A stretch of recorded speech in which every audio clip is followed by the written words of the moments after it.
नमस्कार, बहुत बहुत स्वागत है आप सभी का डीडी न्यूज के इस खास कार्यक्रम इस वक्त में। मैं हूं निखिल सिंह और क्या है इस वक्त की बड़ी खबरें जिनके बारे में विस्तार से जानने समझने को लेकर आपके मन में जिज्ञासा है। क्या है इन खबरों के मायने और क्या है इनके पीछे का एजेंडा। अगले 1 घंटे में हम बात करेंगे कुछ ऐसी ही बड़ी खबरों की जिस पर चर्चा जरूरी है। हम बात करेंगे कि आखिर क्यों हो रहा है इंडी गठबंधन में लगातार बिखराव। साथ ही साथ चर्चा करेंगे कि आखिर झारखंड में कांग्रेस क्यों आई बैकफुट पर। इसके साथ ही साथ चर्चा होगी चुनाव आयोग की तैयारियों की और होंगे कई सवाल और जवाब अपने संवाददाताओं से और विशेषज्ञ मेहमानों से भी। लेकिन सबसे पहले देखते हैं इस वक्त की हेडलाइंस।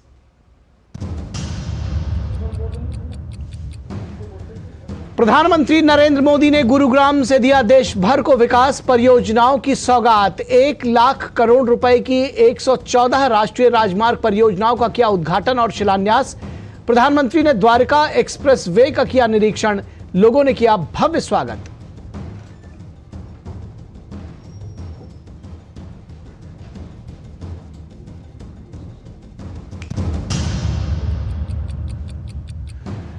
प्रधानमंत्री नरेंद्र मोदी ने नारी शक्ति को बताया देश की ताकत। सशक्त नारी विकसित भारत कार्यक्रम के 1000 नमो ड्रोन दीदियों को सौंपे ड्रोन। स्वयं सहायता समूहों को वितरित किए 8000 करोड़ रुपए के बैंक ऋण।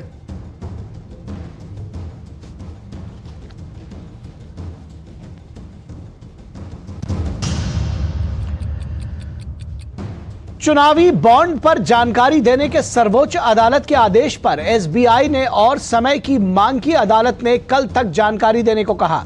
15 मार्च तक चुनाव आयोग से जानकारी सार्वजनिक करने को कहा।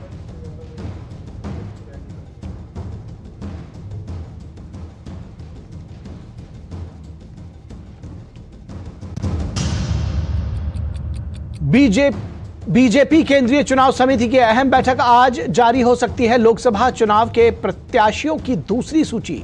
वहीं कांग्रेस पार्टी ने भी बुलाई आज चुनाव समिति की बैठक। दूसरी सूची पर होगा मंथन।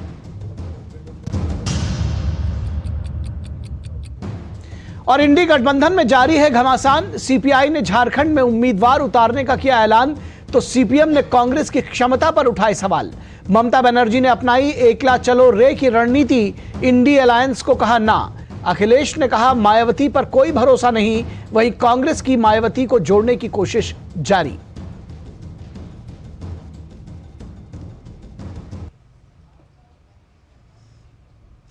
तो इस वक्त में सबसे पहले बात करेंगे चुनाव आयोग की तैयारियों की। जैसे सभी राजनीतिक दल अपनी अपनी तैयारियों में जुड़े हैं तो सबसे पहले जुटा हुआ है चुनाव आयोग भी अपनी तैयारियों को लेकर। लोकसभा चुनाव को लेकर चुनाव आयोग की तैयारियां लगभग पूरी हो चुकी हैं।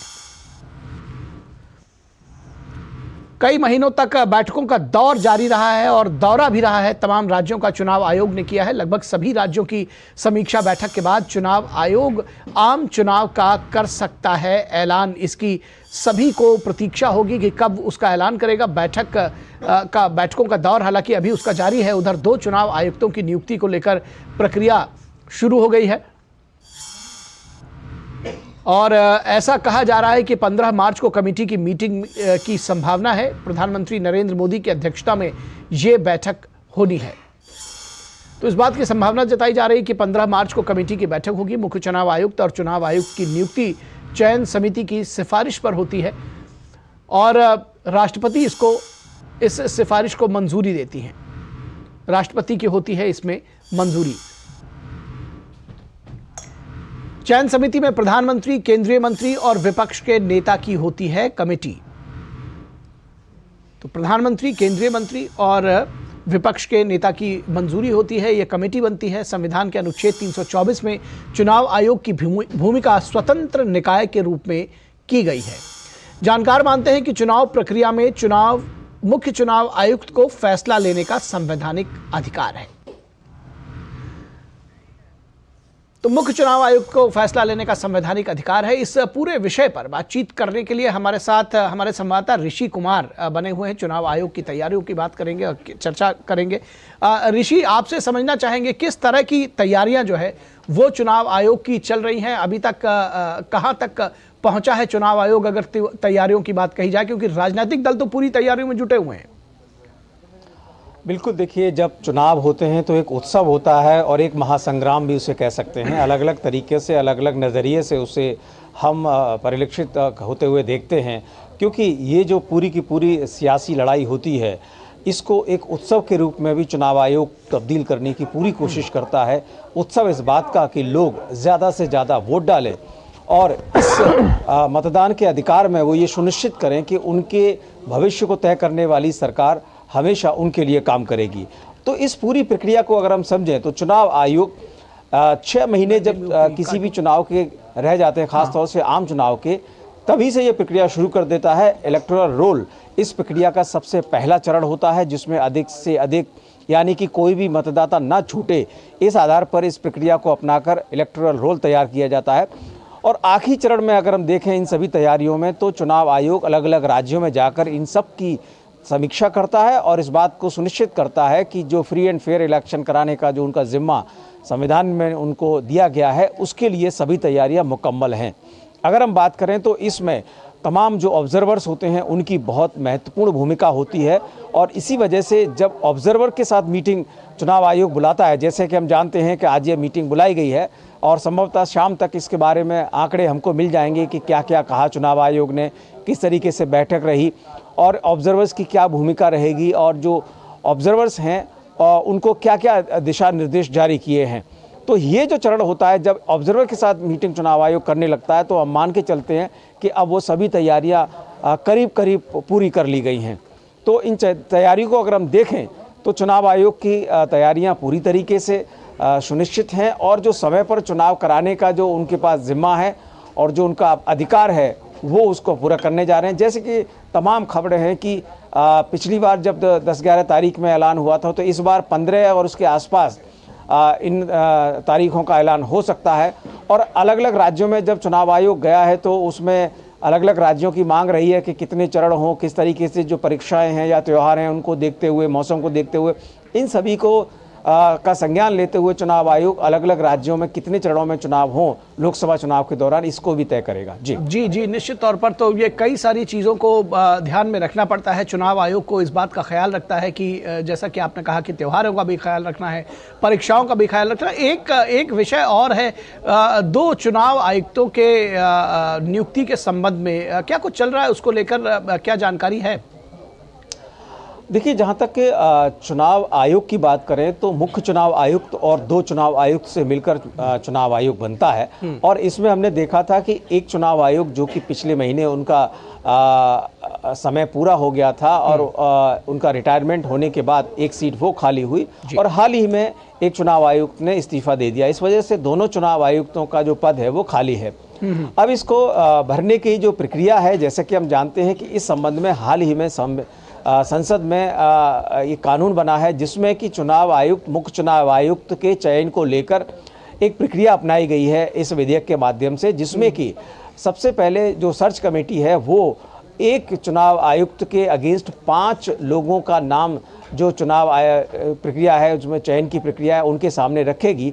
और इस कमेटी के माध्यम से जो प्रधानमंत्री के नेतृत्व में जो कमेटी बनेगी, जिसमें कि एक केंद्रीय मंत्री और नेता प्रतिपक्ष, जो भी किसी भी बड़ी पार्टी के जो नेता होंगे, अगर उनके पास ये ओहदा नहीं है, जैसे कि इस समय कांग्रेस पार्टी के पास या किसी भी दल के पास मुख्य जो विपक्षी दल का ओहदा नहीं है, लेकिन हाँ ये मान लिया जाता है कि जो सबसे बड़ी पार्टी होती है विपक्ष की तरफ से, उनके नेता को इसमें शामिल करने का प्रावधान है। तो ये कमेटी तय करती है कि जो 5 लोग दिए जाएंगे उनमें से कौन चुनाव आयुक्त होना चाहिए। अब इस मामले में जैसे कि तमाम खबरें हैं कि 15 तारीख की शाम को ये मीटिंग बुलाई जा सकती है और इस मामले में ये तय किया जा सकता है। लेकिन जिस तरीके से कानून मंत्रालय अब इस मामले में जो सर्च कमेटी के माध्यम से 5 नाम देगा, उसके बाद ये तय हो जाएगा कि ये प्रक्रिया शुरू हो गई है। अभी हमें इस बात का इंतज़ार है कि क्या वो 5 लोगों की जो चयन की जो प्रक्रिया है सर्च कमेटी के द्वारा, उसको अभी तय किया जाना और उस पर खबर की पुष्टि होना बाकी है।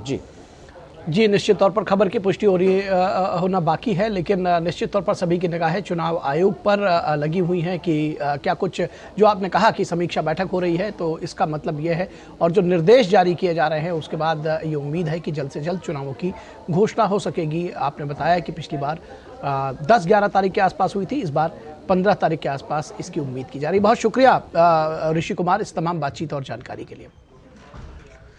और रुकेंगे एक छोटे से ब्रेक के लिए, कहीं मत जाइएगा। ब्रेक के बाद जब वापस लौटेंगे तो चर्चा करेंगे कि गठबंधन की दरकती चट्टानी एकता आखिर क्यों।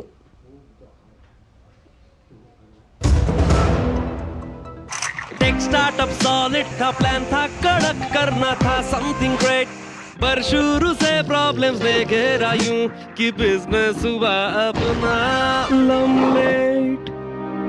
बिजनेस गुरु की जरूरत थी खास, सीधे गए SBI स्टार्टअप ब्रांच पे तो खुल गया success. Startup advisory and support SBI startup branch पे। साल बरस और सदी नहीं, एक युग गुजर जाएगा, उम्र न पूछो वंडर की, जब फर्क नजर आएगा। वंडर सीमेंट, फर्क नजर आएगा।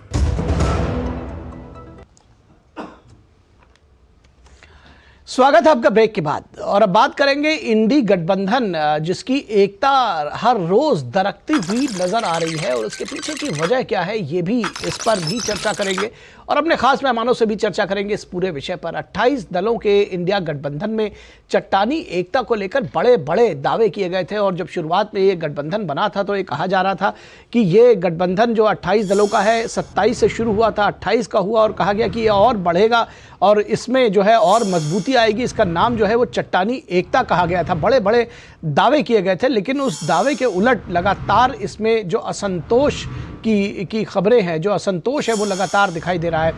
टीएमसी ने पश्चिम बंगाल में सभी 42 सीटों पर उम्मीदवार उतारकर गठबंधन को ना कह दिया है। ममता बनर्जी के एक तरफा ऐलान से कांग्रेस नेता अधीर रंजन चौधरी को बड़ी चुनौती मिली है और उनकी सीट से भी एक क्रिकेट खिलाड़ी को उतारकर अधीर रंजन चौधरी को बड़ी चुनौती दी है। कांग्रेस ने टीएमसी ने यूसुफ पठान को उतारा है। कांग्रेस पार्टी गठबंधन से बातचीत का दावा करती है, लेकिन ये दावे सिर्फ हवाई साबित होते हैं क्योंकि सीपीआई ने, अब झारखंड की बात करें तो सीपीआई ने झारखंड में अकेले जाने का फैसला लिया है और 8 सीटों पर चुनाव लड़ने की बात कही है सीपीआई ने। झारखंड में 14 में से 8 सीटों पर वो अकेले चुनाव लड़ेगी। केरल में लेफ्ट पार्टियों ने राहुल गांधी और शशि थरूर के खिलाफ उम्मीदवार उतारा है। तो आप समझ सकते हैं कि गठबंधन कहां टिकता है और कहां दिखता है। यानी पंजाब की तरफ फ्रेंडली फाइट नहीं होगी बल्कि संघर्ष होगा और पंजाब में भी आम आदमी पार्टी और कांग्रेस एक साथ नहीं लड़ रहे हैं। महाराष्ट्र में शिवसेना और एनसीपी को लेकर पेच फंसा हुआ है। उद्धव ठाकरे ज्यादा सीट चाहते हैं। उधर यूपी में अपनी सीटों का ऐलान करके सपा ने बीएसपी के साथ किसी भी तरह के अलायंस की संभावना को खारिज किया है। यानी समाजवादी पार्टी बसपा के साथ नहीं जाना चाहती, मायावती के साथ नहीं जाना चाहती, लेकिन कांग्रेस को अभी भी मायावती के गठबंधन में आने की उम्मीद है और वो लगातार इसकी कोशिश भी कर रही है। ऐसी खबरें लगातार आ रही है, लेकिन मायावती ने जरूर इसका खंडन किया है। अब क्षेत्रीय पार्टियों को गठबंधन को लेकर दिलचस्पी कम होती जा रही है। आखिर कांग्रेस की क्या मजबूरी है? केरल के मुख्यमंत्री पिनराई विजयन कहते हैं कि कांग्रेस पार्टी में बीजेपी को हराने की क्षमता नहीं है। ये केरल के मुख्यमंत्री कह रहे हैं कि कांग्रेस पार्टी में बीजेपी को हराने की क्षमता ही नहीं बची है। शायद गठबंधन दरकने का कारण भी यही है कि अब दलों को लगता है कि बीजेपी को हरा नहीं सकती, कांग्रेस उससे लड़ नहीं सकती, लेकिन बीजेपी अपना उधर कुनबा लगातार बढ़ा रही है। राजग जो है एनडीए वो लगातार बढ़ रहा है। पंजाब बीजेपी अध्यक्ष सुनील जाखड़ कहते हैं कि अकाली और बीजेपी नेचुरल एलाइज हैं।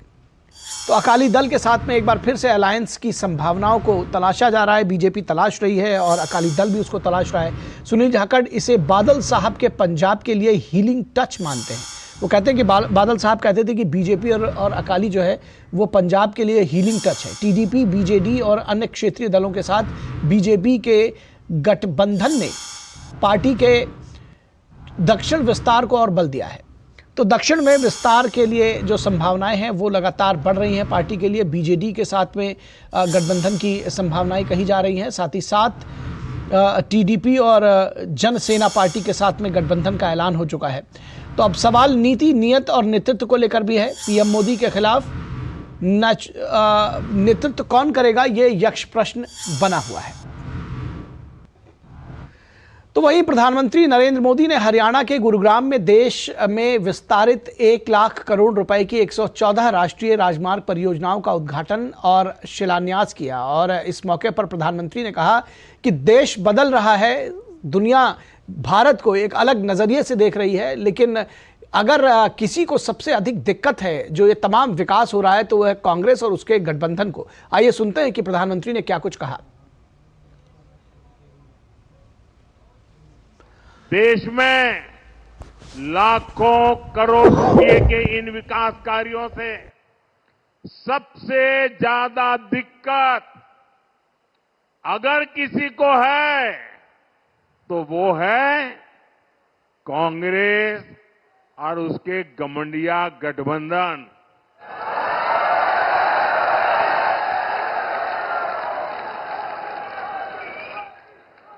उनकी नींद हराम हो गई है।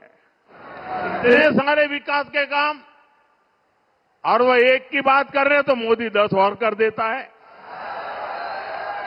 उनको समझ ही नहीं आ रहा है क्या इतनी तेजी से काम भी हो सकते हैं क्या।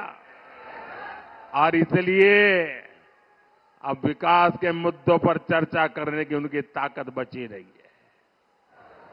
और इसलिए वो लोग कह रहे हैं कि मोदी चुनाव की वजह से लाखों करोड़ रुपयों के काम कर रहा है। 10 वर्षों में देश इतना बदल गया, लेकिन कांग्रेस और उसके दोस्तों का चश्मा नहीं बदला है। इनके चश्मे का नंबर अभी भी वही है, all negative, all negative. Negativity और केवल नेगेटिविटी, यही कांग्रेस और इंडी गठबंधन वालों का चरित्र बन गया है। इंडी गठबंधन का चरित्र नकारात्मकता है, नेगेटिविटी है, उनके चश्मे का नंबर अभी तक नहीं बदला है, ये प्रधानमंत्री ने सीधा हमला किया। और लोकसभा में कांग्रेस नेता अधीर रंजन चौधरी ने टीएमसी पर निशाना साधा है। यूसुफ पठान को उम्मीदवार बनाए जाने पर उन्होंने कहा कि अगर टीएमसी यूसुफ पठान का सम्मान करना चाहती थी तो उन्हें बाहरी लोगों को भेजने के बजाय उन्हें राज्यसभा में भेजना चाहिए था। उन्होंने कहा कि अगर ममता बनर्जी यूसुफ पठान के लिए अच्छे इरादे रखती तो वह ऐसा न करती। ममता बनर्जी की अगर कोई अच्छा सोच होती तो कम से कम गुजरात में गठबंधन से एक सीट की मांग कर लेती कि मेरा एक ही उम्मीदवार खड़ा होगी गुजरात से, उनके नाम है यूसुफ पठान। लेकिन यहां उनको इसलिए भेजा गया कि आम लोगों में ध्रुवीकरण हो, बीजेपी को मदद मिले और कांग्रेस पार्टी हारे। और ये ममता बनर्जी खुद आज साबित कर दिए हैं कि हिंदुस्तान की कोई राजनीतिक व्यक्ति, कोई राजनीतिक पार्टी कम से कम ममता बनर्जी जैसे नेत्री पे भरोसा ना करे तो बेहतर होगी। क्योंकि जिनकी जुबान की कोई मतलब नहीं होते, जिनकी जुबान की कोई अहमियत नहीं होती, जिनकी सोच में कायरता है, सोच में चालाकी है, उसको भरोसा ना करना ही मुनासिब होगी। और टीएमसी द्वारा पश्चिम बंगाल की सभी 42 लोकसभा सीटों पर अपने उम्मीदवारों की घोषणा करने पर कांग्रेस सांसद जयराम रमेश ने टीएमसी पर निशाना साधा है।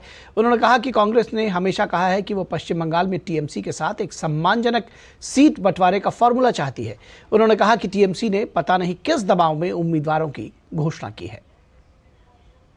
Respectable seat sharing formula means mutual negotiations, give and take, some compromise. We have always said that our doors are open for seat sharing negotiations and seat sharing talks, but there should be no unilateral announcement of the seats. So what can I say? I mean, the TMC has announced. I don't know what pressures there were on the TMC, but as far as we are concerned, we want to strengthen the India Alliance, India Group in West Bengal. और TMC द्वारा बंगाल में 42 सीटों पर उम्मीदवारों की घोषणा पर CPI-M नेता सीताराम येचुरी ने कहा कि तृणमूल कांग्रेस ने स्पष्ट रूप से कहा था कि वो अकेले चुनाव लड़ेगी।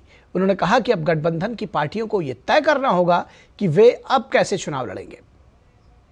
वो तो उनकी मर्जी है, हर पार्टी अपनी अपनी निर्णय लेती है। तृणमूल कांग्रेस ने स्पष्ट रूप से कह दिया कि वो अकेले लड़ेंगे चुनाव। अब इसके आधार पर बाकी इंडिया पार्टी उनको तय करना है कि किस तरीके से जाएंगे। शुरुआत होगी आज और ये चलता रहेगा जब तक चुनाव का घोषणा ना हो। और इस पूरी खबर पर बातचीत करने के लिए हमारे साथ 3 खास मेहमान जुड़ रहे हैं, उनसे हम आपका परिचय करा दें। हमारे साथ अनुजा कपूर बीजेपी की प्रवक्ता जुड़ी हुई हैं। अनुजा जी बहुत स्वागत है आपका। प्रभात कुमार कांग्रेस के प्रवक्ता जुड़े हैं। प्रभात जी बहुत स्वागत है। और विनोद मिश्रा हमारे कंसल्टिंग एडिटर वो भी जुड़े हुए हैं।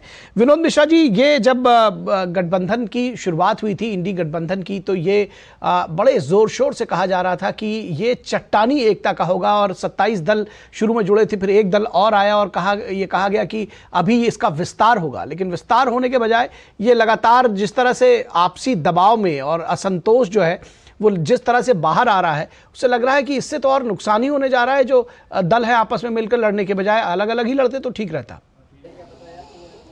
निखिल, अभी अपनी रिपोर्ट के साथ में जो प्रधानमंत्री मोदी का आपने एक साउंड बाइट भी सुनाया था, जो अभी गुड़गांव में एक्सप्रेसवे का उद्घाटन करते हुए उन्होंने कहा था। तो उन्होंने कहा जो ये ऑल निगेटिव ही क्यों है उनके चश्मे का नंबर अभी तक, तो ये इस बात को समझा जा सकता है कि देश कितना बदल गया है। इस बात को समझने के बजाय आपके वही पुराने एजेंडे और अगर वही पुराने नैरेटिव हैं, तो ये चट्टानी एकता जो है आप कह रहे थे अपनी रिपोर्ट में, उसका दरकना तो स्वाभाविक है। इसमें आप सब स्वाभाविक से रूप से देख लीजिए कि क्या सीपीआई सीपीएम के साथ में और टीएमसी के साथ में कांग्रेस का अलायंस वहाँ पश्चिम बंगाल में हो सकता था? ऐसा नहीं हो सकता था। लेकिन मंच पे आपने आके वो 28 दलों का जब हाथ उठाते हुए आपने दिखाया, तो सारे नेताओं को एक साथ दिखाया। ममता बनर्जी के साथ आपने सीताराम येचुरी को भी दिखाया। लेकिन आपके साथ में वो केरल में क्या हुआ? वहाँ अगर आप फ्रेंडली फाइट नहीं कर रहे हैं और केरल आप पश्चिम बंगाल में चाह रहे हैं, तो ममता बनर्जी ने इसका जवाब दिया कि ये डुप्लीकेसी आप छोड़िए। और ये डुप्लीकेसी मैं इसलिए कह रहा हूँ कि ममता बनर्जी सीरियसली उनके खिलाफ में अधीर रंजन चौधरी के खिलाफ में कैंडिडेट यूसुफ पठान को दिया है। आप जानते ही होंगे उसके पीछे लॉजिक भी है। वहाँ 52-53% वहाँ भाई माइनॉरिटी वोट है और जाहिर सी बात है ममता बनर्जी ने वहाँ एक कैंडिडेट उतार के कांग्रेस की संकट को बढ़ा दिया।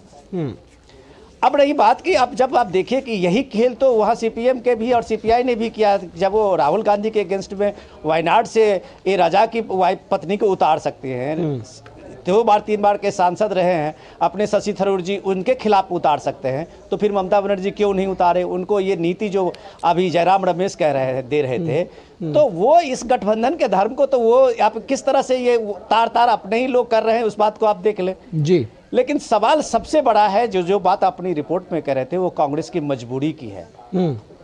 जो पेनियर्स अभी जो आप देख रहे थे, आपने कहा विजयन केरल के सीएम जो कह रहे थे कि कांग्रेस में क्षमता ही नहीं बची है, तो अगर आप उसके क्षमता पे सवाल उठाते हैं, फिर ये गठबंधन इंडिया गठबंधन का नाम का मतलब क्या होता है? और यही वजह है कि जब आप मायावती की तरफ अभी भी यूपी में टकटकी लगाए हुए हैं कि मायावती कभी भी अलायंस में आ सकती है, तो अखिलेश ने किस तरह से अपने सीटों का अनाउंस कर दिया है। कांग्रेस को अगर बीएसपी के साथ करना है तो कर ले।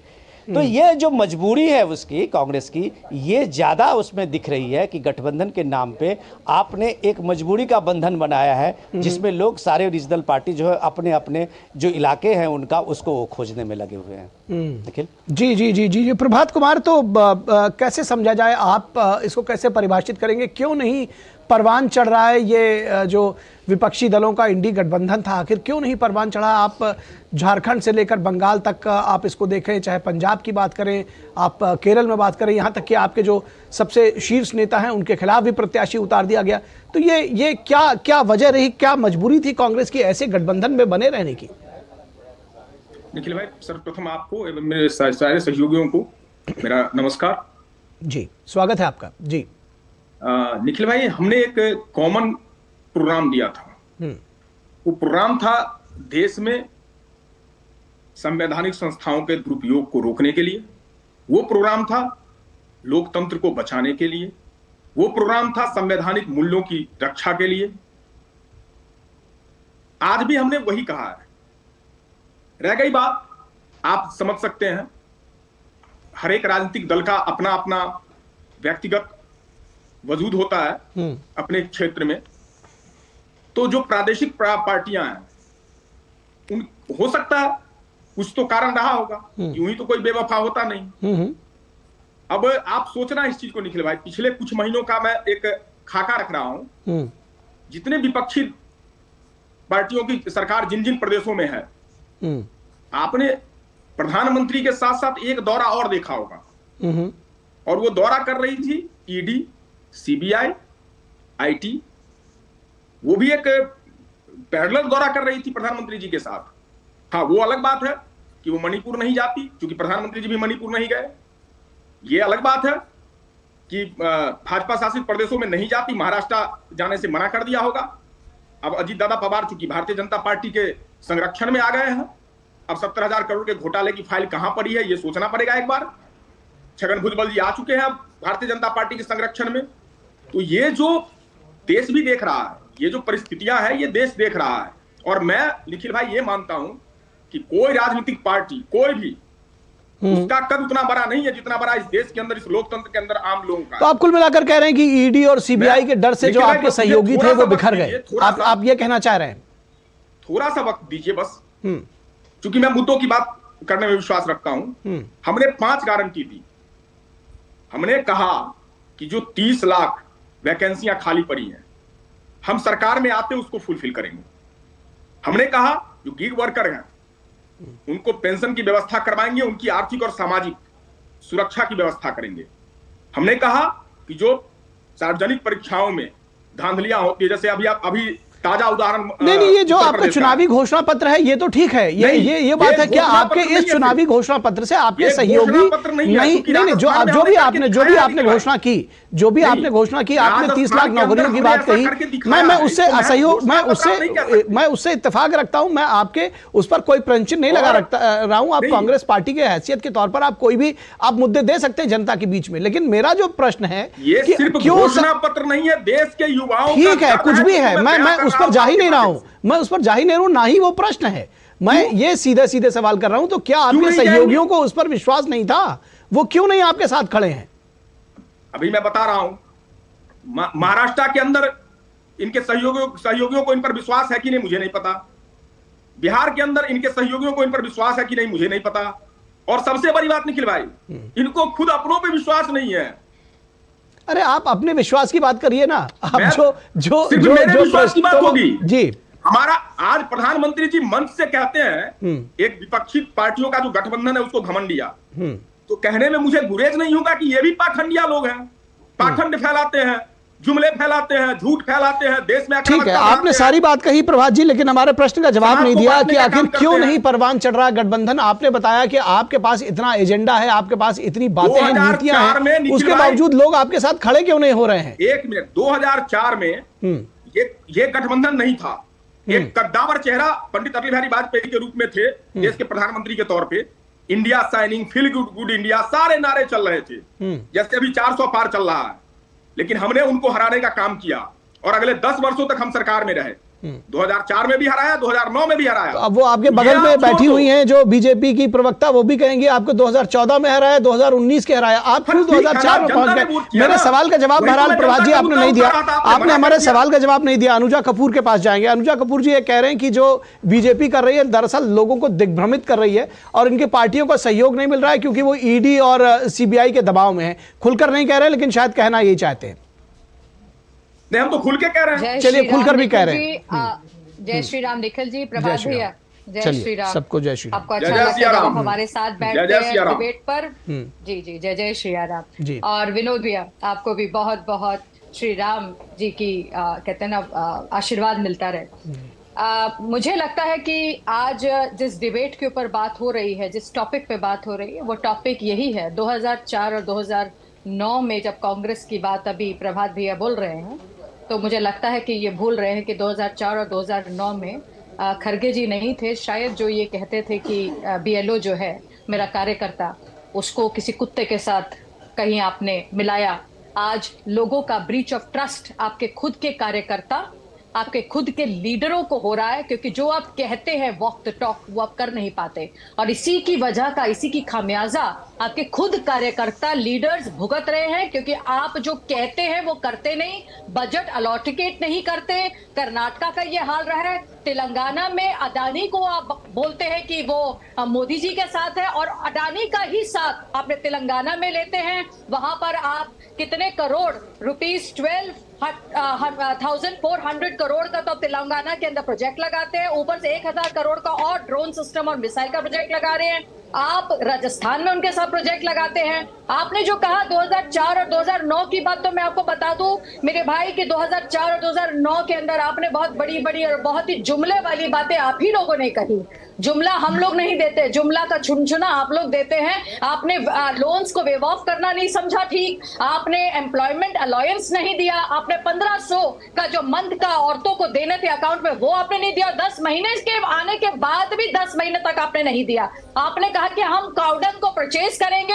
मैं ये बता रही हूँ कि मोदी जी का उसके फौरन 2014 में आने के बाद मोदी जी ने जो कहा वो कैसे करते चले गए। आपने कहा कि हम डायरेक्ट इनकम टू फार्मर्स देंगे 2004-2009 में, 10 साल हो गए, आपसे वो काम ना हो सका। 2004 में आपने कहा था कि इलेक्ट्रिसिटी हम घरों तक पहुंचाएंगे, और जैसे ही मोदी जी आए उन्होंने 18,452 विलेजेस के अंदर आते ही इलेक्ट्रिसिटी दी, 6,000 का असिस्टेंस सबके घरों में डीपीटी फार्मर्स के यहाँ पर पहुंचाओ, और उसके ऊपर तो बहुत चीजें हो ही रही है उनके लिए। ये मैं वो बता रही हूँ, जब आते ही हम लोगों ने कहा, आपने कहा कि जीरो टॉलरेंस रखेंगे हम टेररिज्म की तरफ, आपने आते ही पोटा का लॉ डाइल्यूट कर दिया। आपने कहा कि reservation to the economics EWS के साथ हम खड़े होंगे, आपसे वो काम नहीं हुआ। मोदी जी ने आते ही 10% EWA को स्थापित कर दिया। आपने कहा 1 रैंक 1 पेंशन आप देंगे आर्म फोर्सेस के तरफ, आपसे वो काम नहीं हुआ। आपने EWA के साथ साथ 1 रैंक 1 पेंशन का काम ना करते, वो भी मोदी जी ने आते ही दिया। ठीक है अनुजा जी, करप्शन की बात के साथ, ठीक है अनुजा जी, दरअसल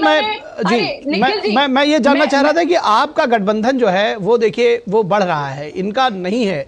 मूल सवाल मेरा यही था कि आखिर क्या इसके पीछे की क्या वजह है, क्योंकि ये तो कह रहे हैं कि जो आपके साथी हैं वो जिस भी वजह से बढ़ रहे हो, लेकिन इनके साथ का जो साथ छोड़ रहे हैं वो लोग ईडी और सीबीआई की वजह से छोड़ रहे हैं।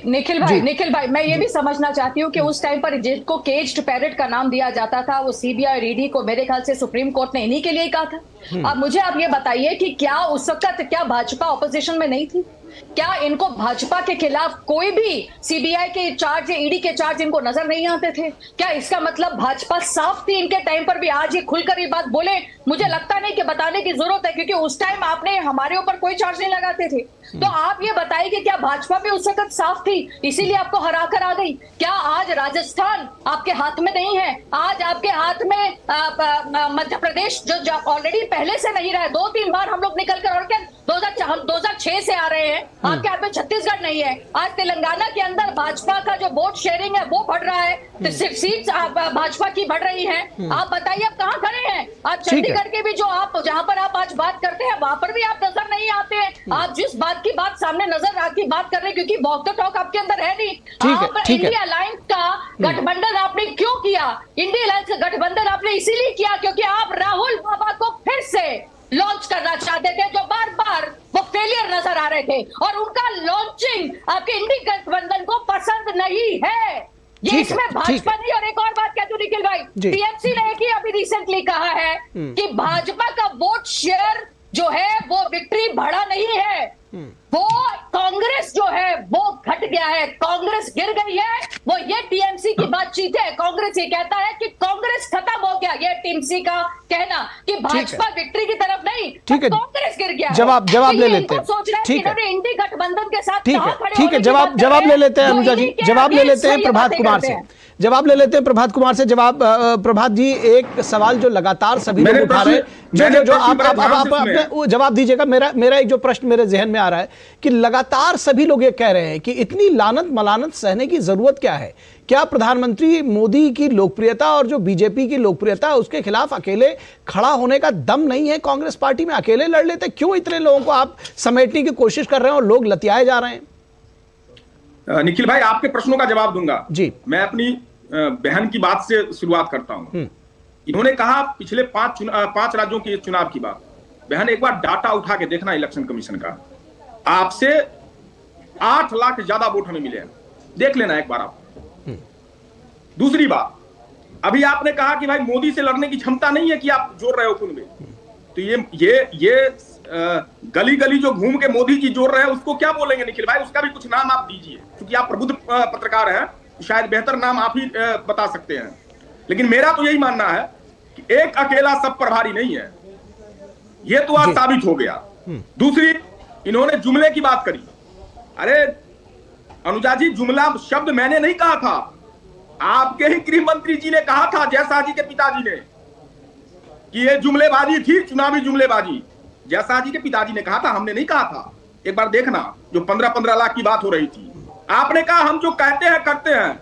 आपने कहा था कि नहीं कहा था कि प्रत्येक वर्ष 2 करोड़ युवाओं को रोजगार देंगे? दिया क्या? दिया आपने रोजगार। आप महिला सुरक्षा की बात करती हो, मणिपुर में नग्न परेड करवाई जाती है, प्रधानमंत्री जी 78 दिन तक नहीं बोल पाते हैं। यह है महिला सुरक्षा आपकी, या उसको महिला सुरक्षा कहती हो आप? ठीक है, जवाब ले लेते हैं, जवाब ले लेते हैं। हमारे पास समय बहुत कम रह गया है, इसलिए मैं चाहूंगा बहुत जल्दी अनुजा जी जवाब आप देना चाहती हैं। जो संदेश खाली में टीएमसी के साथ खड़ा हो, जो औरतों बिल्कुल नहीं खड़े हैं, औरतों के बलात्कार के साथ जघन्य अपराध है, और उसको वहां पर जाकर उसको दोहरा दंड दिया जाए। क्या बोलोगी विष्णुशंकर सिंह को ऐसे ही दंड दिया जाए? कुछ कहते हैं अनुजा जी, भागने नहीं दूंगा मैं, कहता हूँ संदेश खाली के अपराधी को दोहरा दंड दिया जाए, 2 बार फांसी दी जाए। क्या विष्णुशंकर सिंह पर, कुलदीप सेंगर पर और बाकी जो आपके अभी जो आए हैं रावत साहब का वीडियो, एक दूसरे को मत बोलिए, एक दूसरे को पर मत बोलिए, एक दूसरे को पर मत बोलिए। डीडी की डिबेट है भाई, ये नेशनल डिबेट है। अनुजा जी जारी रखिए। जी जी जी। तो मुझे जहां लगता है कि जहां पे पार्लियामेंट के अंदर बात कर रहे हैं मणिपुर की, उसके बारे में बहुत कुछ आकर कहा गया, बुलाया गया मोदी जी को, मोदी जी आए, मोदी जी बोले, ये भाग गए। आज जो राहुल गांधी के पीछे चलने की कोशिश करते हैं, जहां से निकलते हैं वहां पे बेड़ा गर्क हो जाता है। वहां के स्टेट के जो लोग हैं इनके साथ खड़े जवाब देने का मौका दीजिएगा। कर देते हैं, वो ये कह देते हैं कि हम इनके साथ खड़ा नहीं होना चाहते। आज जहां पर ये लोग बात करते हैं कि पैसा कहां पर, आज ब्लैक मनी की बात करते हैं, तो इन्हीं के में से 500 करोड़ रुपए हम लोग निकाल के ला रहे हैं। आज ये अडानी के साथ ये लोग दरअसल ठीक है अनुजा जी, ठीक है अनुजा जी, ठीक है, मैं विकसित भारत और सशक्त कर रहे हैं। ठीक है अनुजा जी सुनिए, तो बात सुनिए अनुजा जी, आप भी सुनिए और प्रभात कुमार आप भी सुनिए।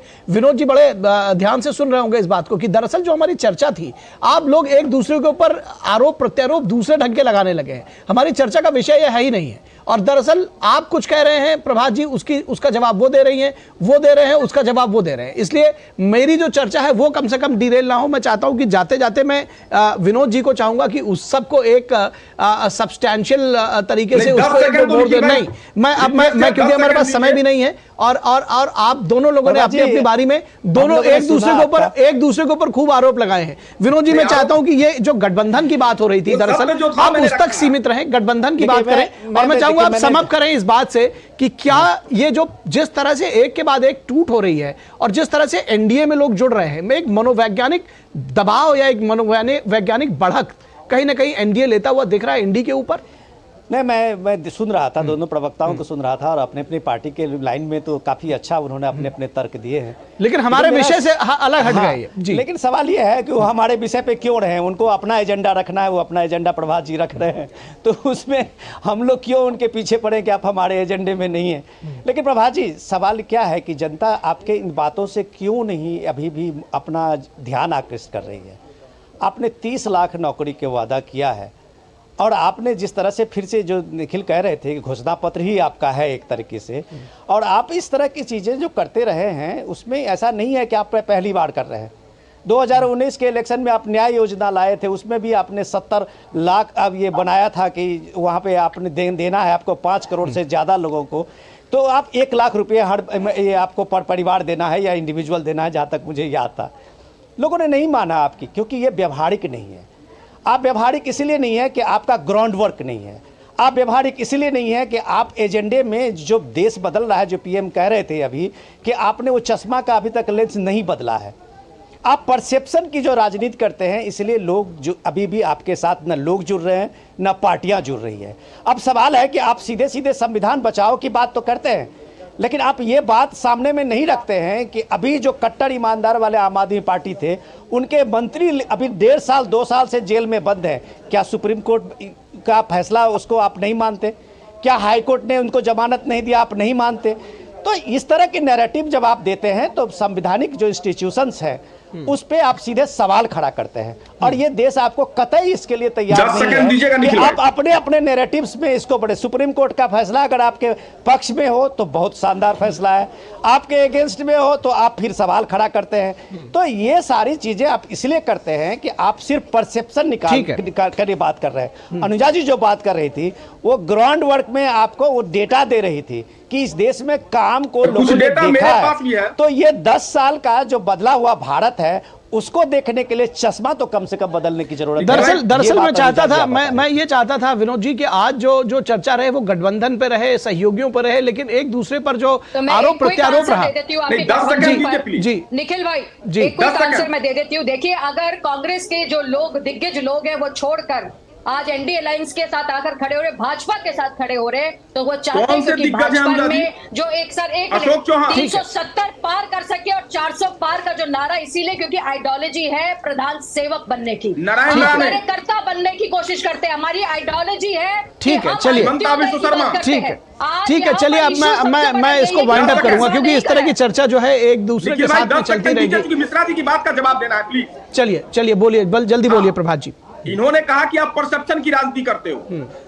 अरे परसेप्शन की राजनीति, मिश्रा जी आप तो वरिष्ठ पत्रकार हो, इस देश के प्रधानमंत्री से ज्यादा कोई परसेप्शन की राजनीति मैं 10-15 सेकंड ही दे रहा हूं, इसलिए जल्दी करिए जी। करने वाले लोग, और जो अभी आप कह रहे थे कि पैसे कहां से आएंगे, अव्यावहारिक है। जो राइट ऑफ किया ना 14 लाख करोड़, वो राइट ऑफ नहीं करेंगे कॉर्पोरेट का, वो अपने इन्हीं युवा और किसानों को देंगे, पैसे यहीं से आएंगे मिश्रा जी, और वो आपके घर भी जाएंगे। आप अंत में भी वही आरोप प्रत्यारोप में हम लोग जुड़े रहे। फिलहाल प्रभात जी बहुत शुक्रिया आपका, अनुजा जी आपका भी शुक्रिया, विनोद जी आपका भी शुक्रिया इस चर्चा में जुड़ने के लिए, बहुत बहुत शुक्रिया। और इसके बाद बात करेंगे कि सहयोगियों का दबाव क्या कांग्रेस को सरेंडर करने पर मजबूर कर रहा है। हम बात करेंगे झारखंड की, लेकिन रुकेंगे उससे पहले एक छोटे से ब्रेक के लिए। कहीं मत जाइएगा, जल्द हाजिर होंगे। यारो, शादी तो मैं प्रीति से ही करूंगा। कॉलेज टॉप करके अच्छी सी नौकरी लूंगा, झट से प्रीति को प्रपोज कर दूंगा, और फैमिली हॉलिडे स्पेन में। वाह यार, मैं तेरी प्लानिंग का बड़ा फैन। तू आज ही SBI में अपना सेविंग्स अकाउंट ओपन कर ले और अपने स्पेन हॉलिडे की सेविंग शुरू कर दे। SBI सेविंग्स अकाउंट के साथ पाइए सेफ, सिक्योर, कन्वीनियंट बैंकिंग और ग्रेट कस्टमर सर्विस। SBI, देश का फैन। ब्रेक के बाद एक बार फिर आप सभी का स्वागत है, और हम चर्चा कर रहे हैं इस वक्त जो हमारी अगली खबर है उसकी बात करेंगे, और ये देखेंगे कि जो झारखंड में दरअसल किस तरह से सहयोगियों का दबाव रहा है और कांग्रेस ने सरेंडर कर दिया है। क्या करते हुए छुट्टी है कि नंबर। लोकसभा चुनाव 2024 से पहले विपक्षी पार्टियों के बिखरने का सिलसिला जारी है।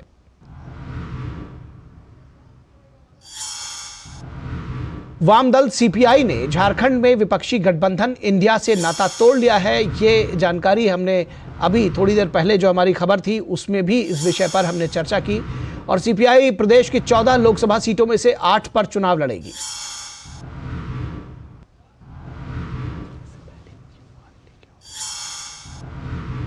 वही हिमाचल प्रदेश के घटनाक्रम के चलते कांग्रेस राज्य में सरेंडर करती हुई दिखाई दे रही है।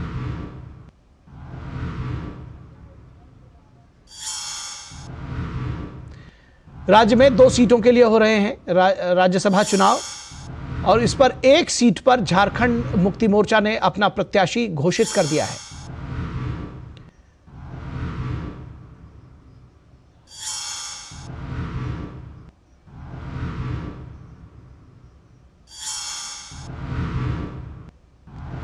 झारखंड मुक्ति मोर्चा ने पूर्व विधायक सरफराज अहमद को राज्यसभा उम्मीदवार बनाने का ऐलान किया है।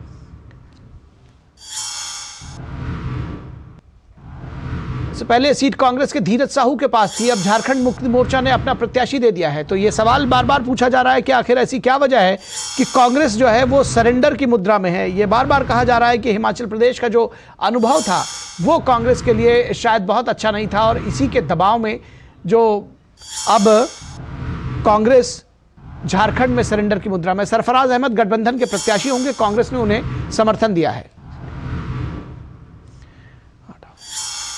और दरअसल सरफराज अहमद ने हेमंत सोरेन की पत्नी के लिए विधानसभा सीट से अपना इस्तीफा दिया था, तो अब राज्यसभा की सीट उनको मिल रही है। हमारे साथ हमारे संवाददाता दिवाकर कुमार रांची से जुड़ रहे हैं, उनसे इस पूरी खबर पर बातचीत करेंगे। दिवाकर, अगर इसको सीधे तौर पर जो सियासी पंडित हैं वो कह रहे हैं कि हिमाचल प्रदेश का जो आफ्टर इफेक्ट है वो झारखंड में दिखाई दे रहा है। 17 कांग्रेस के एमएलएज हैं, लेकिन वो साहस नहीं जुटा पा रही है कांग्रेस ये कहने का कि जी हमारा ये शेयर है और हम इस पर लड़ेंगे।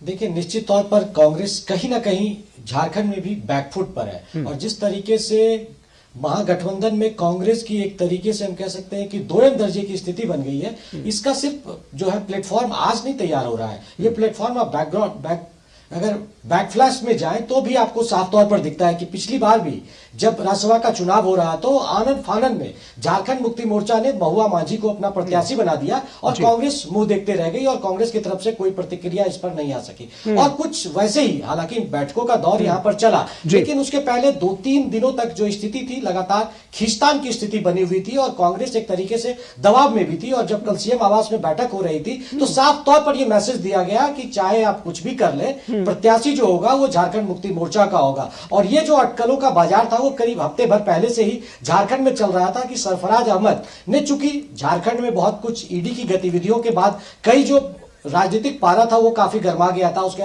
गांडे के विधायक जो झारखंड मुक्ति मोर्चा के कोटेड से थे, उन्होंने अपना इस्तीफा दे दिया था और कहा जा रहा था कि उसके बाद उनको इनाम के तौर पर राज्यसभा भेजा जाएगा। तो ये जो अटकलों का बाजार था और सूत्रों से जो ये खबरें आ रही थी उस पर एक तरीके से कल पुख्ता जो कह सकते हैं प्रमाण लगा और उसके बाद ये खबर निकल कर आई कि सरफराज अहमद ही जो है वो महागठबंधन के उम्मीदवार होंगे। और कांग्रेस की तरफ से इस पर कोई जो हम कह सकते हैं कि बड़ी प्रतिक्रिया नहीं आई। तो हम कह सकते हैं कि कांग्रेस के जो लोग हैं या कांग्रेस के जो हम कह सकते हैं कि यहाँ के प्रदेश प्रभारी हो चाहे यहाँ के प्रदेश अध्यक्ष हो, वो खुलकर इस मुद्दे पर नहीं बोल पा रहे हैं। लेकिन ये निश्चित तौर पर ये हम कह सकते हैं कि आफ्टर इफेक्ट जो दूसरे राज्यों में जिस तरह की घटनाएं हुई उसके बाद से कांग्रेस दबाव में है और वो इस तरह का खतरा मोल लेने की स्थिति में नहीं है, क्योंकि वो जान रही है कि उनके पास भी इतना यहाँ पर दमखम नहीं है, क्योंकि झारखंड में 17 विधायक ही उनके पास है और जेएमएम के पास 28 विधायक है। तो आप समझ सकते हैं कि एक तरीके से झारखंड मुक्ति मोर्चा ने कांग्रेस पर दबाव डाला और उसके बाद कांग्रेस ने सरेंडर कर दिया। और जो झलक पिछले बार महुआ माझी के राज्यसभा निर्वाचन के समय देखने को मिली और कुछ वैसा ही समीकरण इस बार यहाँ देखने को मिला। हालांकि ये जो कोटा था राज्यसभा चुनाव का वो कांग्रेस का कोटा था, क्योंकि धीरज साहू के जो है उनका कार्यकाल पूरा होने के बाद ये सीट खाली हो रहा था। तो अगर हम कहें कि इसको अगर मिलना चाहिए कांग्रेस को, अगर कांग्रेस अगर दबाव बनाती, लेकिन उस स्थिति में कांग्रेस यहाँ नजर नहीं आ रही थी और कांग्रेस हाल के दिनों में जिस तरीके से कमजोर हुई है उसका भी एक ये प्रमाण है। जी बिल्कुल, उसका आफ्टर इफेक्ट दिख रहा है। आपने बहुत ही अच्छे तरीके से इसका विश्लेषण किया। एक बात और चाहेंगे बहुत संक्षेप में बताएं कि जो इंडी गठबंधन सीपीआई ने 8 प्रत्याशी उतार दिए तो बिखर गया एक तरह से कहा जाए, जो साथ मिलकर लड़ने की बात थी। अब झारखंड मुक्ति मोर्चा और कांग्रेस एक साथ दिख रहे हैं।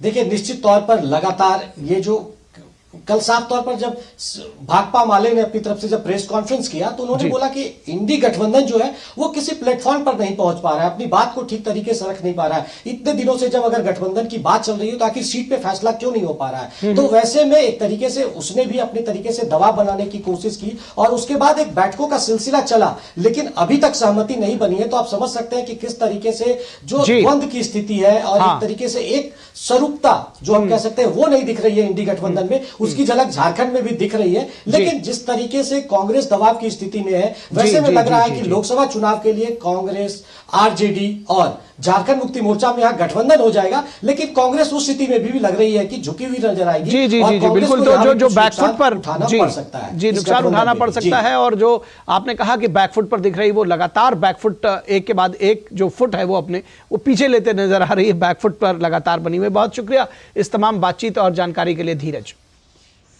और उसके बाद बात करेंगे बीजेपी और कांग्रेस की उम्मीदवारों की चयन पर। सीईसी की जो बैठक है वो आज दोनों जगह प्रस्तावित है। रुकेंगे एक छोटे से ब्रेक के लिए, कहीं मत जाइएगा।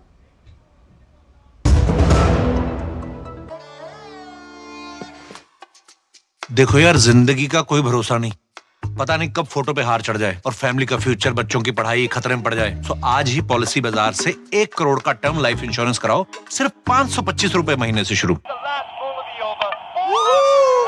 लड्डू, हम यहाँ बैठे बैठे पैसे बना सकते हैं।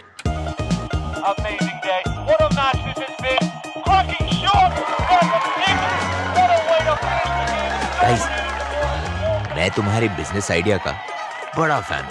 अब बिजनेस चाहे जो भी, एसबीआई का करंट अकाउंट तो चाहिए ना। एसबीआई करंट अकाउंट से सिंप्लीफाइड बिजनेस ट्रांजैक्शंस और ग्रेट कस्टमर सर्विस। एसबीआई, देश का फैन। मुथूट फाइनेंस, भारत का नंबर 1 सबसे भरोसेमंद financial services brand. Gold loan के लिए अभी कॉल करें 1-800-313-1212। स्वागत है आपका। ब्रेक के बाद इस वक्त में चर्चा कर रहे हैं बीजेपी कांग्रेस की उम्मीदवारों के जो चयन होना है, उस पर जो मंथन बैठक है सीईसी की, इलेक्शन कमीशन, इलेक्शन जो कमेटी की बैठक है, उस पर चर्चा कर रहे हैं। और लोकसभा चुनावों की तैयारियों के बीच आज बैठकों का दिन है और ये बैठक दोनों जो मुख्य पार्टियां हैं बीजेपी और कांग्रेस की, उस पर हो रही है। बीजेपी और कांग्रेस के केंद्रीय चुनाव समितियों की आज बैठक हो रही है और बीजेपी कांग्रेस लोकसभा चुनाव के लिए उम्मीदवारों के लिए पहली लिस्ट जारी कर चुकी हैं। दोनों ही दल क्या कर रहे थे यार, दोनों ही दल अपने अपने जो पहली लिस्ट थी वो जारी कर चुके थे। लोकसभा चुनावों की तैयारियों के बीच आज बैठकों का दिन है। बीजेपी कांग्रेस की केंद्रीय चुनाव समितियों की बैठक आज शाम को प्रस्तावित है। तो सभी की निगाहें दोनों दलों के ऊपर लगी हुई होंगी, क्योंकि एक लिस्ट, जो पहली लिस्ट में 195 उम्मीदवार बीजेपी ने घोषित किए थे और उसके साथ ही साथ कांग्रेस ने पहली लिस्ट में 39 उम्मीदवारों के नामों की घोषणा की थी। तो आज दोनों दलों के लिए दूसरी लिस्ट पर मंथन की बात होगी। लोकसभा चुनावों को लेकर कांग्रेस की दूसरी लिस्ट का भी इंतजार है और पहली लिस्ट में 39 प्रत्याशियों की घोषणा हुई थी। इस बीच कांग्रेस नेता कमलनाथ ने बड़ा दावा करते हुए कहा है कि वो छिंदवाड़ा नहीं छोड़ेंगे। तो कुल मिलाकर जो प्रेशर टैक्टिक्स है वो उम्मीदवारों ने शुरू कर दिया है, कांग्रेस के बड़े नेताओं ने भी शुरू किया है। उम्मीदवारों पर चर्चा के लिए कांग्रेस की दूसरी सीईसी बैठक आज शाम दिल्ली में हो रही है। भारत जोड़ो न्याय यात्रा से ब्रेक लेकर राहुल गांधी आज इस मीटिंग में शामिल होंगे, ऐसी खबर है। वायनाड के अलावा राहुल गांधी क्या अमेठी से भी चुनाव लड़ेंगे, इस पर सभी की निगाहें लगी हुई हैं। कांग्रेस के कौन से बड़े नेता के नाम दूसरी लिस्ट में होंगी, इस पर भी सभी की निगाहें लगी हुई हैं कि आखिर कांग्रेस के कौन दिग्गज नेता चुनाव लड़ने वाले हैं। कहा जा रहा है कि कांग्रेस की दूसरी लिस्ट आज फाइनल हो सकती है। वहीं बीजेपी की केंद्रीय चुनाव समिति की बैठक भी आज शाम बीजेपी मुख्यालय में हो रही है। 2 राज्यों पर की बची हुई सीटों पर उम्मीदवारों के नाम आज की बैठक में तय हो सकते हैं। बिहार और महाराष्ट्र में उम्मीदवारों के नाम पर बीजेपी की लिस्ट में चर्चा हो सकती है। तो इस पूरे दोनों जो प्रमुख दल हैं उनकी उम्मीदवारों पर जो उम्मीदवार हैं उनके नामों पर जो चर्चा हो रही है सीईसी में, इस पर बातचीत करने के लिए हमारे साथ हमारे 2 संवाददाता जुड़े हुए हैं। हमारे साथ बीजेपी से जुड़े हुए हैं विक्रमजीत और कांग्रेस से जुड़े हुए हैं कुमार आलोक। विक्रमजीत के पास पहले आते हैं। विक्रमजीत, महाराष्ट्र और बिहार को लेकर के मंथन की बात कही जा रही है और साथ ही साथ उत्तर प्रदेश और जो तमाम जो दूसरे राज्य थे जिसमें पहली लिस्ट जारी की गई थी, तो उसमें जो कुछ नाम बचे हुए थे, ये कहा जा रहा है कि उन नामों पर भी मंथन होगा। क्या कुछ होने वाला है बीजेपी की सीईसी में आज? देखिए, महाराष्ट्र और बिहार को लेकर तो चर्चा है ही, लेकिन चूंकि अब एनडीए का स्वरूप है, नारा बीजेपी का ये है कि 400 प्लस, तो 400 जो है वो एनडीए की सीटें का गणित लगाया जा रहा है। तो ऐसे में कहीं ना कहीं पर ना केवल महाराष्ट्र, बिहार, पंजाब का गठबंधन भी चर्चा चल रही है। अकाली दल का स्वरूप किसके साथ जाना है, नहीं जाना, उसकी चर्चा चल रही है। इसके अलावा जो उत्तर प्रदेश में जो बाकी गठबंधन है उनकी भी चर्चा चल रही है। आंध्र प्रदेश में चर्चा हो रही है कि टीडीपी के साथ एक मोटा सहमति बन गई है, लेकिन सीटें आइडेंटिफाई करनी बाकी है कि कौन सी सीटें हो सकती हैं और कौन सी सीटें नहीं हो सकती हैं। तो ये तमाम चीजों को एक स्वरूप दिया जा रहा है गठबंधन के रूप में। जहां तक उत्तर प्रदेश की आपने जिक्र किया है, तो पिछली बार जो 51 सीटों की घोषणा की गई थी। चलिए, तो इस खबर को हमने आप सभी लोगों को बता दिया है। अब यहाँ से आपको सीधे लिए चलेंगे। आज जो कार्यक्रम रहा है प्रधानमंत्री नरेंद्र मोदी का पूसा में, उसमें उन्होंने ड्रोन दीदियों ने जो आज ड्रोन किए हैं उससे जुड़ा हुआ एक वीडियो जारी किया है प्रधानमंत्री ने अपने ट्विटर हैंडल पर। देखिए, अभी हमारी जो पहचान थी किसी की बीवी या फिर बहू के नाम से हमें जाना जाता था, लेकिन उन्होंने एक ड्रोन दीदी का जो हमें नाम दिया है, तो इससे हमारे पूरे गांव में, हमारे स्टेट में हमारी पहचान बढ़ा दी है उन्होंने।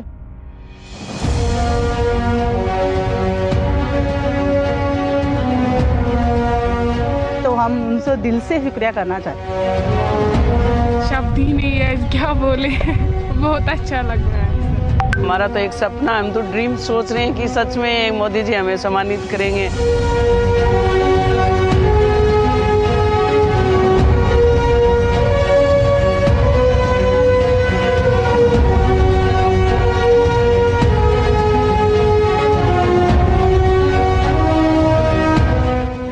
नमस्ते जी।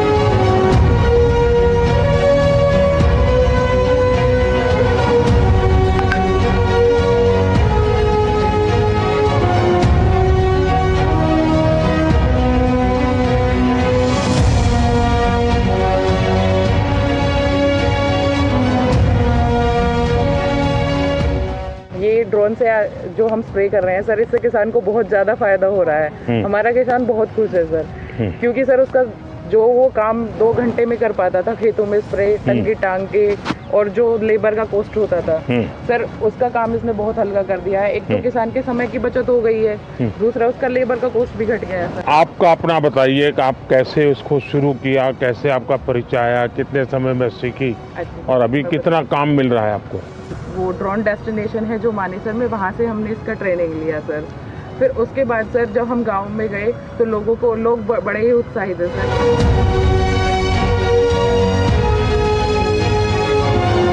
मैं इसके बारे में हमारे गांव के किसान भरोसे केंद्र के अधिकारी के माध्यम से हमको पता चला है। उसके बाद हमको कोरमंडल इंटरनेशनल प्राइवेट लिमिटेड ने हमको ट्रेनिंग दिया गया है।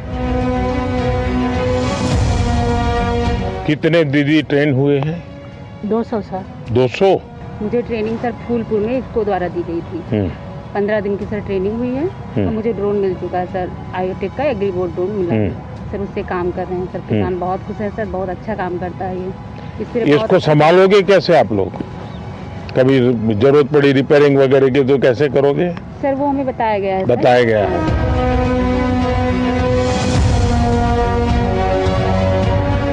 तो आपकी पहचान क्या है वो गांव में? पायलट की है? जी सर। पायलट है कि नमो ड्रोन दीदी है? ड्रोन पायलट है सर। मैं जे&के बड़गाम से आई हूँ सर। मुझे ये NRLM से पता चला ड्रोन पायलट का सर। वहाँ पे बहुत खुश है लोग, बोल रहे हैं हमें हमारी हेल्प हो जाएगी इससे। लोगों ने देखा आपको ड्रोन उड़ाते हुए? Yes sir. हाँ, तो किसी खेत में काम भी किया क्या? नहीं सर, अभी हमारी ट्रेनिंग ही चल रही है। अभी ट्रेनिंग चल रही है। चलिए, मेरी आपको बहुत बहुत शुभकामनाएं हैं।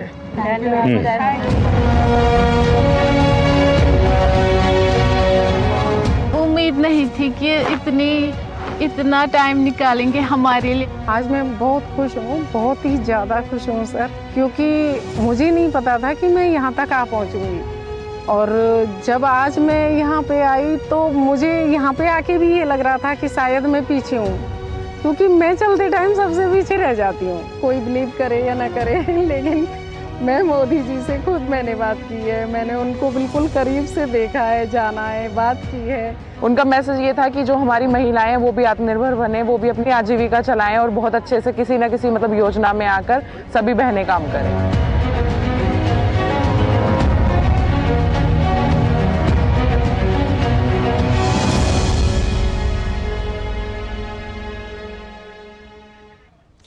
तो महिला शक्ति की ताकत, उनका आत्मविश्वास आपने देखा नमो ड्रोन दीदी के तौर पर। तो इस वक्त के आज के इस अंक में बस इतना ही। हमारी पूरी टीम को दीजिए इजाजत। नमस्कार।